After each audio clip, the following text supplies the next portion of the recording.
Olá, você telespectador, telespectadora da TV Câmara Mossoró. Está no ar mais um programa Diálogo e Política.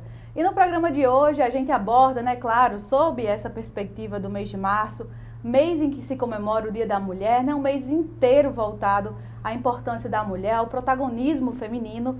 E hoje a gente recebe para falar sobre políticas públicas em relação à mulher, sobre os direitos da mulher, a advogada, Heloísa Souza. Seja muito bem-vinda, Heloísa.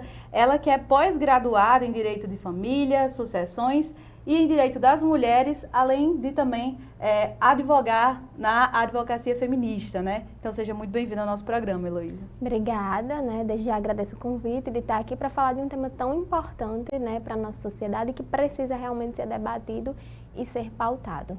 Heloísa, eu queria que você começasse explicando para quem está em casa, o que seria a advocacia feminista, Qual a perspectiva de trabalho dessa área? Pronto, muita gente até fica um pouco confuso, quando existe esse termo com essa terminação, advocacia feminista, mas a advocacia feminista nada mais é do que uma atuação com perspectiva de gênero. É uma atuação onde você analisa, os casos em que você trabalha com base nas questões de gênero, tendo em vista que a gente vive numa sociedade machista, tendo em vista ser o judiciário também um ambiente muito pautado pelo machismo, pela misoginia. Então a gente trabalha sempre levando em consideração essas desigualdades históricas, entre homens e mulheres, também não só a questão da mulher em si, mas pensando nas outras questões de gênero que perpassam a nossa sociedade, como a própria questão das pessoas, da comunidade LGBT, e enfim, então a gente sempre vai analisar essa ótica, pensando que as questões de gênero atravessam os casos que chegam ao judiciário. E quando a gente fala, a expressão feminismo, muitas vezes o movimento é invalidado, por conta de ações, enfim, de julgamentos e preconceitos formulados justamente dentro dessa sociedade, voltada à exaltação da figura masculina, Exatamente, por isso que eu disse que até meio, às vezes, quando as pessoas escutam, a advocacia feminista tem um peso, as pessoas às vezes interpretam mal justamente pela forma como a palavra é muitas vezes interpretada, tendo ali o seu sentido um pouco desvirtuado, porque o que é o feminismo? A busca por igualdade, entre homens e mulheres, igualdade, a igualdade que já está prevista na nossa Constituição, mas que na prática a gente sabe que acaba não acontecendo como deveria. Então, é única e exclusivamente essa busca por essa igualdade. E aí, no judiciário não poderia ser diferente, dentro da advocacia não poderia ser diferente. Um espaço onde a gente luta todos os dias por direitos, a gente precisa, assim, pensar nessas desigualdades históricas para que a gente consiga ter realmente uma efetividade e uma equidade. Então, se a gente pensar em processos, se a gente pensar em demandas judiciais, alguns aspectos do judiciário machista interferem sim em decisões. A gente vê muitas decisões que trazem um pouco do machismo. Então, esse é o ponto, a gente olhar para esses casos com base, entendendo essa perspectiva histórica e pensando o que pode ser feito para trazer essa igualdade. Verdade. E dentro da própria Ordem dos Advogados do Brasil existem comissões, que trabalham justamente algumas temáticas específicas e que merecem mais visibilidade, Sim, a OAB, além de uma entidade de classe, tem uma função institucional, uma função social, democrática, que versa sobre direitos. Então, está sempre ligada a todas essas questões sociais, inclusive no que tange as questões das mulheres. Então, a gente aqui em Mossoró, por exemplo, óbvio, em todas as outras seccionais do Rio Grande do Norte, enfim, temos a Comissão da Mulher Advogada, que apesar do nome ser da Mulher Advogada, é uma comissão que atua, no geral, voltada para a mulher. Então, a gente sempre tem ações, sempre tem projetos voltados para essa questão da mulher, como, por exemplo, no Agosto Lilás, a gente sempre está envolvido com a rede municipal. Agora, no 8 de março, a gente fez uma ação, e, enfim, sempre está dialogando com as instituições, buscando essa questão da igualdade de gênero. Heloísa, e quando a gente fala, por exemplo, em mecanismos de proteção contra a violência da mulher, a gente geralmente remete à Lei Maria da Penha, que é uma das principais ferramentas da legislação brasileira que coíbem esses atos contra a mulher. Então, a respeito de Mossoró, existem alguns dados, por exemplo, que você poderia trazer para a gente a respeito da Lei Maria da Penha, alguns números, por exemplo, medidas protetivas, funcionam, elas realmente têm efetividade aqui no município de Mossoró? Bem, quando a gente fala realmente, né, em violência doméstica contra a mulher, as pessoas se remetem logo à Lei Maria da Penha.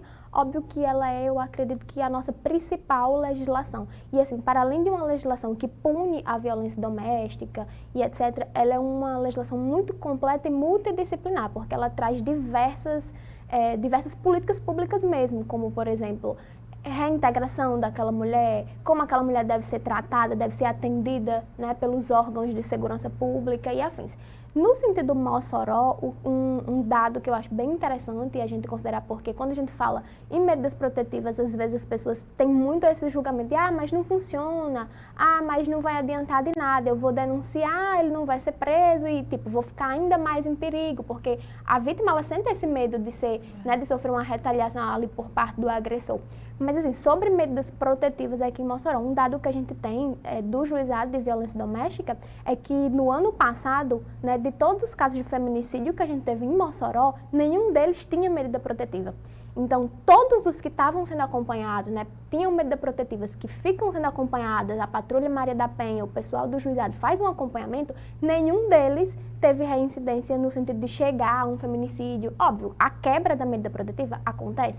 Acontece, às vezes acontece, mas normalmente vai ser ali de uma forma mais branda, um contato por mensagem e etc. Mas não se chega ao feminicídio. Então aí a gente consegue ter uma dimensão da importância dessas medidas, entendeu? Que realmente elas protegem aquela mulher. Inclusive o trabalho da Patrulha Maria da Penha é muito importante, né, para conseguir fiscalizar e efetivar essas medidas. Eles ficam lá com o telefone de WhatsApp daquela vítima. Então, eles ficam acompanhando, a vítima pode entrar em contato com eles por WhatsApp. Se estiver sendo perturbada, se tiver alguma coisa estranha, percebeu que o agressor está rondando a localidade, pode entrar em contato com a patrulha vai. A própria patrulha já fica rondando as proximidades das casas, né, da vítima, óbvio, que sem constrangê-la, sem dar indício que está sendo vigiado, algo do tipo, porque isso também é um cuidado importante, que aquela mulher não se sinta, né, invadida, tenha ali sua privacidade respeitada, mas assim, eles estão ali por perto, né? Então, caso precise, essa mulher ela pode acionar a patrulha e ela vai ser assistida. O trabalho da Patrulha Maria da Penha aqui em Mossoró é um trabalho que é muito, muito importante. E Mossoró sai à frente, né? Porque não é todo município que possui uma guarda municipal especificamente voltada a esse aspecto, né? Com certeza, é uma política pública muito importante que tomara que seja mais ampla, né? Que atenda todos os municípios possíveis. E aí, falando em política pública, né? E aí você como atuante na advocacia feminista, quais os mecanismos que você acha que, por exemplo, ainda precisam ser implementados e quais, por exemplo, que precisam ser ampliados, né? Você falou da ampliação da Patrulha Maria da Penha, mas é claro que existem outros mecanismos aqui no município que poderiam também ser ampliados e ter uma melhor efetividade na prática, né?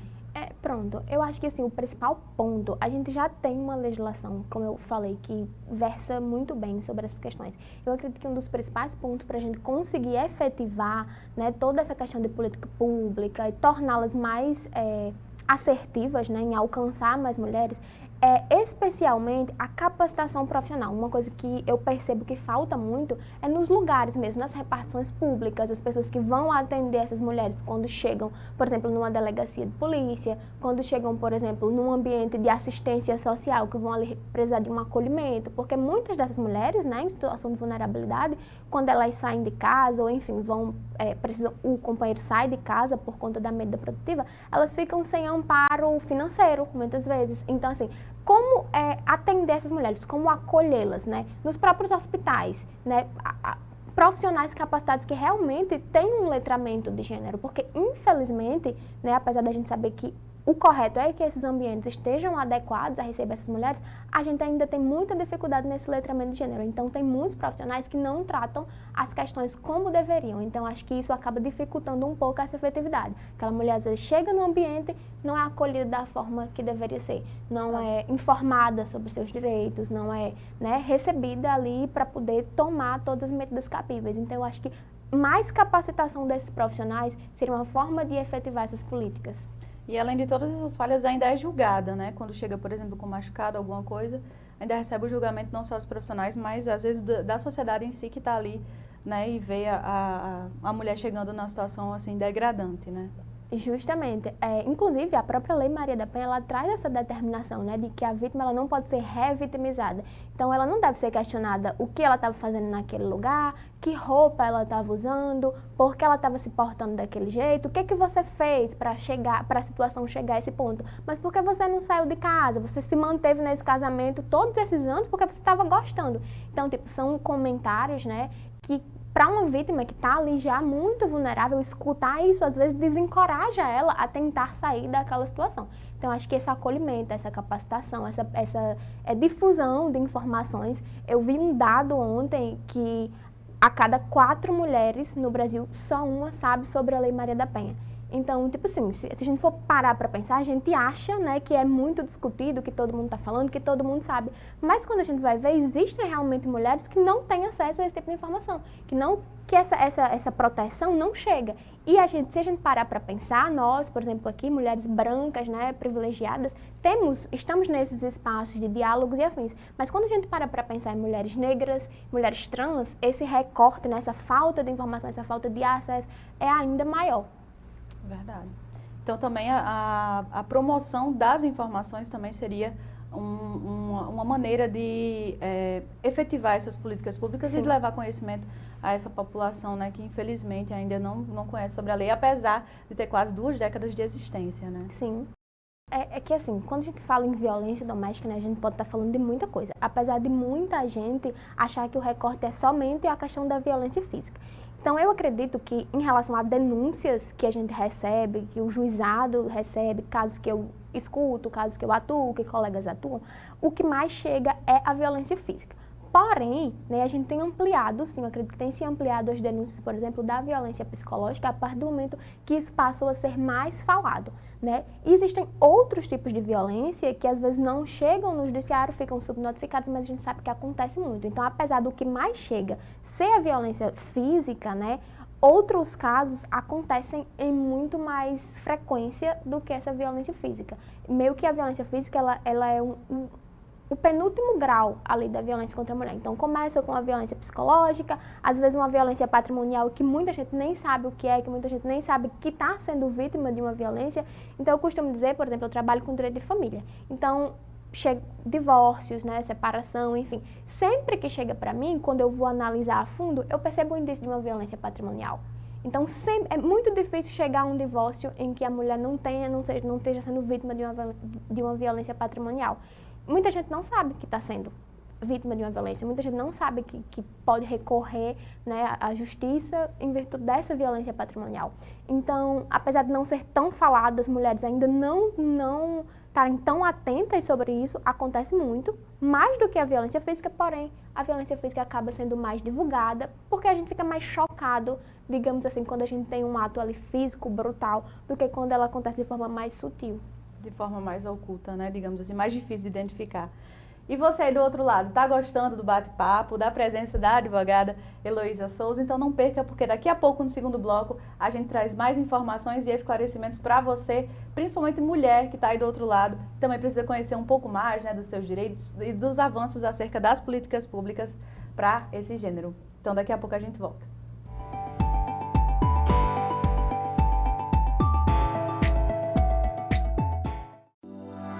Seja o asfalto chegando na sua rua, seja a UBS com mais médicos, seja o orçamento garantido para a saúde e educação e muitas ações que fazem a sua vida melhorar, tem um dedo da Câmara Municipal. O vereador está nos bairros, conhece os problemas, ele indica obras, faz leis, fiscaliza, faz cobranças. É por isso que se diz, a Câmara é a casa do povo. Câmara Municipal de Mossoró, trabalhando para o povo.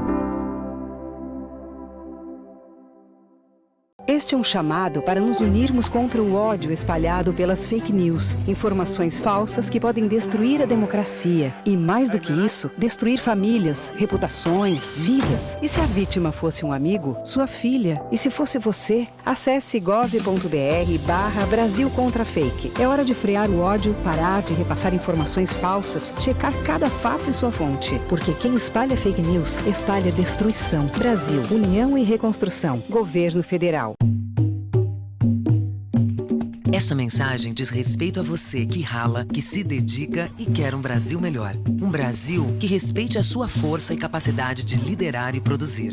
Que respeite o seu direito de ir e vir sem medo. O seu direito de se sentir segura e acolhida para seguir em frente. E que entende que esse respeito precisa ser exercido e defendido todos os dias. Só teremos um Brasil melhor com respeito às mulheres. Brasil, união e reconstrução.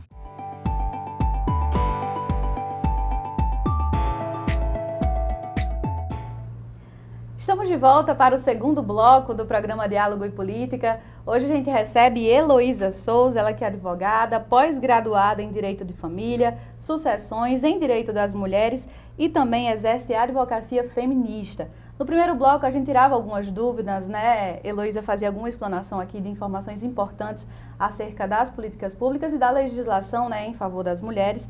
E agora nesse segundo bloco a gente vai repercutir um pouquinho dos temas, né, divulgados na mídia, como por exemplo o caso Daniel Alves, né, que tem sido aí repercutido amplamente há bastante tempo e que teve uma resolução que não agradou, né? Porque a gente viu, por exemplo, um crime de estupro sendo resolvido mediante pagamento de fiança.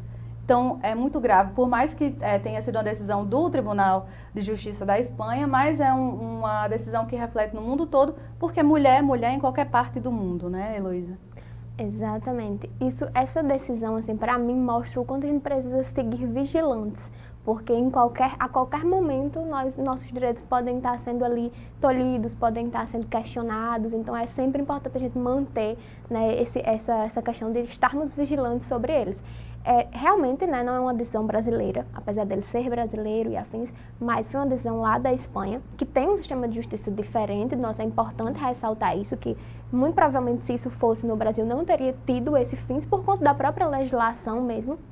Inclusive, a Lei Maria da Penha, ela tem um mecanismo bem interessante que é o impedimento de se converter a pena, nos casos, né, de violência doméstica, em penas de multa, em penas, né, em outros tipos de restrições.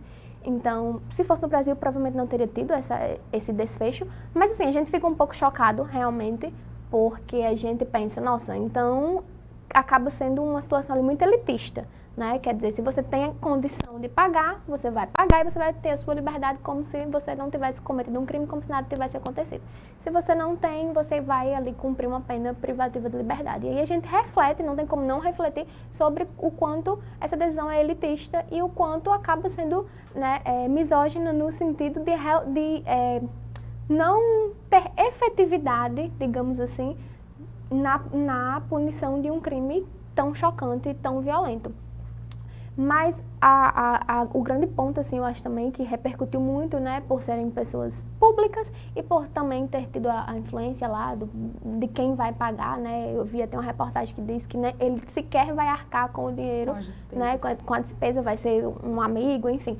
Então a gente fica chocado realmente e fica refletindo, né, o que pode ser feito para que isso não venha a se repetir, para que essa justiça seja realmente feita.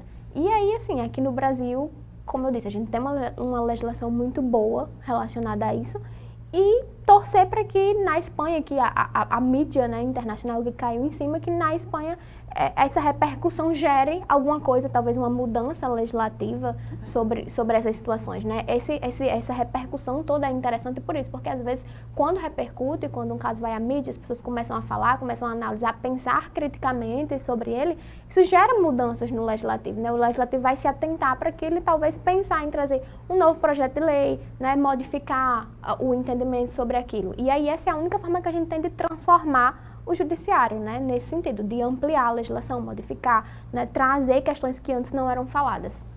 Inclusive, outros aspectos deste crime, né, chamam a atenção, que é a questão da tentativa de silenciar a moça, né, a violentada, a vítima, mediante dinheiro, né, tentaram pagar ela, e ela também foi acusada de estar em um ambiente que teria ali tudo propício para que ocorresse aquele tipo de crime. Então, quer dizer que a mulher, ela também tem que se limitar até no ambiente que frequenta, como você bem pontuou, na roupa que veste. Então, todos os lados é como se fosse um conjunto de situações que corroboram para que a mulher fique ali silenciada em uma situação de inércia, né? E é bem interessante falar sobre isso. Dentro do direito, né, o que a gente usa às vezes para quando o processo em si, quando o próprio sistema de justiça, ele acaba silenciando mulheres, porque isso acontece, sim, existem decisões em casos como esse, casos que tem pessoas públicas, casos que são mais sensíveis, decisões que impedem, por exemplo, a vítima de falar, de expor, e aí, óbvio, a gente entra aí num debate, né, sobre o direito de imagem, enfim, os direitos de personalidade da pessoa, mas existem situações que precisam realmente ser pontuadas. E quando isso acontece dentro do judiciário, a gente costuma usar um termo para nomear essas violências, que é o lawfare de gênero, né? Um termo bem novo, que a gente ainda está discutindo, né? Começou a ser discutido agora, mas é justamente isso, quando todo o sistema, né, compactua com aquela situação de machismo, de misoginia, acaba silenciando a vítima, violentando ela mais uma vez, né? E sempre vai ter esse julgamento. Recentemente foi uma colega advogada, inclusive, publicou nas redes sociais um vídeo falando sobre uma situação de violência sexual que ela sofreu de um colega e ela relatou, né, o que aconteceu, como foi que a violência aconteceu, enfim. E quando você abre os comentários, né, ela foi até o apartamento dele, pediu uma carona, acabou subindo no apartamento dele e foi violentada lá. Quando você abre os comentários, o primeiro comentário que eu li dizia assim, mas por que ela subiu no apartamento dele? Como se o fato dela ter ido até o apartamento dele, ter subido lá, autorizasse que ele praticasse uma violência com ela. Então, é inadmissível, né, que a gente no século XXI, passe por isso, pense dessa forma. E aí, além desses casos, né, de estupro, inclusive coletivo, né, que tem outro jogador respondendo por esse tipo de crime, mas também tem a questão da importunação sexual, do assédio, que também são crimes confundidos, né? Eu queria que você explicasse pra gente a diferença, né? Quais os aspectos que diferenciam esses dois tipos de crime. É bem interessante essa sua colocação, porque assim, o termo assédio sexual, ele é muito confundido, né? As pessoas acabam ali achando que tudo é assédio. Quando sofrem uma importunação, acabam achando que é assédio. São dois tipos penais diferentes, né? O assédio sexual, ele é uma situação ali muito relacionada às relações trabalhistas, né? Uma relação hierárquica, onde você se utiliza, né, de uma posição dentro de uma empresa, dentro de um ambiente de trabalho para obter alguma vantagem, né, sexual daquela mulher. Então, acontece nessa relação de trabalho, nessa relação hierárquica, e aí você constrange, né, se utiliza de chantagem, coage a vítima a fazer alguma coisa ali que ela não esteja afim, em troca de alguma vantagem. E a importunação, né, é essa famosa situação que a gente normalmente vai chamar de assédio, que acontece no dia a dia, né, que a população chama de assédio, mas que na real é importunação, que é um tipo penal, inclusive, que foi criado, né, virou lei em 2018. Então é bem recente. Até antes de 2018 a gente não tinha um tipo penal específico para essa importunação. Então veja, 2018 foi há pouco tempo, né? Então só em 2018, depois daquele caso que repercutiu, da moça, né, que estava no ônibus, e aí o homem foi lá, se masturbou, ejaculou publicamente. Só depois daquele caso foi que a gente teve esse tipo penal da importunação, que é justamente a piadinha no meio da rua, aquela mão indevida no lugar que não deve, o constrangimento da vítima, essa situação do ônibus e tantas outras, como o caso que repercutiu recentemente do elevador, né? Sim. Que é o homem simplesmente dá um tapa na bunda da mulher sem nenhum motivo, sem nenhuma uma conversa, nada. Simplesmente ele se acha no direito de ter essa atitude dentro de um elevador. Então, você vê aí o reflexo de um homem que se entende numa posição de poder, que acha que aquele corpo é um objeto, que ele pode tocar, que ele pode fazer o que ele quiser e bem entender na hora que ele quiser, né? Sem nenhum pudor. Então, isso seria uma importunação, né? Você tá lá e você tem essa atitude desproporcional e sem nenhum motivo aparente para a vítima. E aí, no caso da importunação sexual especificamente, e desse caso especificamente do elevador, né, que aconteceu no Ceará, a única punição que ele recebeu foi ir até a delegacia, prestar depoimento e foi liberado. Então, assim, o que a legislação prevê de mais grave nesses casos? Porque a importunação tem a mesma previsão legal do assédio ou, de repente, é um crime de menor potencial ofensivo? Não, na verdade, assim, são crimes diferentes, com punições diferentes. O que é que acontece? É que, assim, a legislação no nosso país não permite que ninguém seja preso, por exemplo, antes de uma sentença penal condenatória e transitada em julgado. Então, ele foi à delegacia, né, a denúncia deve ter ocorrido. Obviamente que eu não vou poder explicar com detalhes o processo em si, porque eu não tive acesso ao processo, mas, assim, o que a gente pode dizer analisando as informações que a gente tem. Que a denúncia ocorreu, ele deve ter ido à delegacia, prestar depoimento, a vítima também, e aí, a partir desses depoimentos, ele vai se iniciar um processo. Então, o inquérito policial vai ser encaminhado para o Ministério Público vai avaliar e pode ou não oferecer a denúncia, né? E aí, quando o Ministério Público oferece, vai ter todo o processo, audiência, enfim. No final do processo, ele pode ser condenado ou absolvido. Acredito que com aquela prova, ele será condenado pela importunação sexual, e aí sim ele vai pagar uma pena, né? E aí vai depender do que for determinado nessa pena, de acordo com o que está na legislação. Mas sim, de 1 a 5 anos a penalidade para a importunação sexual. Só que assim, não vai ser de imediato, por quê? Porque a gente precisa de um processo. Então, infelizmente, né, o judiciário, ele não consegue, ele não tem agilidade, e não tem nem como, porque a gente realmente precisa de um devido processo legal. Não teria como a gente sair punindo as pessoas, né, sem um processo adequado. Então, e para um processo ocorrer adequadamente, ele precisa de tempo, ele precisa de avaliação, ele precisa seguir todas as etapas. É por isso que às vezes a gente fica com essa sensação, ai meu Deus, mas aconteceu isso, a gente tem aqui uma prova e a pessoa não foi presa. Mas é porque realmente a gente precisa manter o devido processo legal. E é bom que isso seja esclarecido, porque justamente esse é o anseio, né, inclusive das pessoas que estão ali na internet, que se deparam com o vídeo e aí acabam escrevendo comentários, o que vai acontecer, não foi preso. Então existe esse anseio também da população para que esses crimes sejam punidos de imediato, mas como você bem pontuou, a justiça precisa de um tempo para avaliar, né, e poder recolher provas, enfim, para que tenha o devido processo legal, né? Exatamente. Pois é. Então tá aí, a gente trouxe Heloísa Souza, né, ela que é advogada, atuante na advocacia feminista, para esclarecer alguns casos, para repercutir alguns assuntos aí de interesse público, e também falar sobre a importância das políticas públicas, né, em defesa e proteção da mulher, e também o que a OAB, né, a questão a Comissão das Mulheres, faz o trabalho que ela desempenha aqui em Mossoró, né? Pois é, a Comissão da Mulher Advogada, como eu já havia falado, né, é uma comissão que, apesar de ter esse título, Mulher Advogada, não está só para nós, mulheres advogadas. É uma comissão que tem um papel social, então a gente sempre está lá em conjunto com a rede do município, em conjunto com o Juizado de Violência Doméstica. Inclusive, a gente tem até um projeto lá no Juizado, que por enquanto não está funcionando, mas breve vai voltar, que é para assistir as vítimas de violência doméstica que não têm, né, advogados. O que acontecia, essa foi uma reclamação, um ponto trago pela assistente social de lá, é que a vítima, o acusado, né, de agressão, ele chegava lá com os seus advogados e a vítima muitas vezes ia sozinha. Por quê? Porque quem acompanha o processo de violência doméstica é o Ministério Público. Né? O Ministério Público é que faz ali a acusação. Então, ela normalmente não ia acompanhada de um advogado, então muitas vezes ela se sentia, né, ali insegura, né, intimidada, porque ele chegava lá com seus advogados, já muito bem instruído, né, que o advogado vai fazer o trabalho dele da melhor forma possível, óbvio.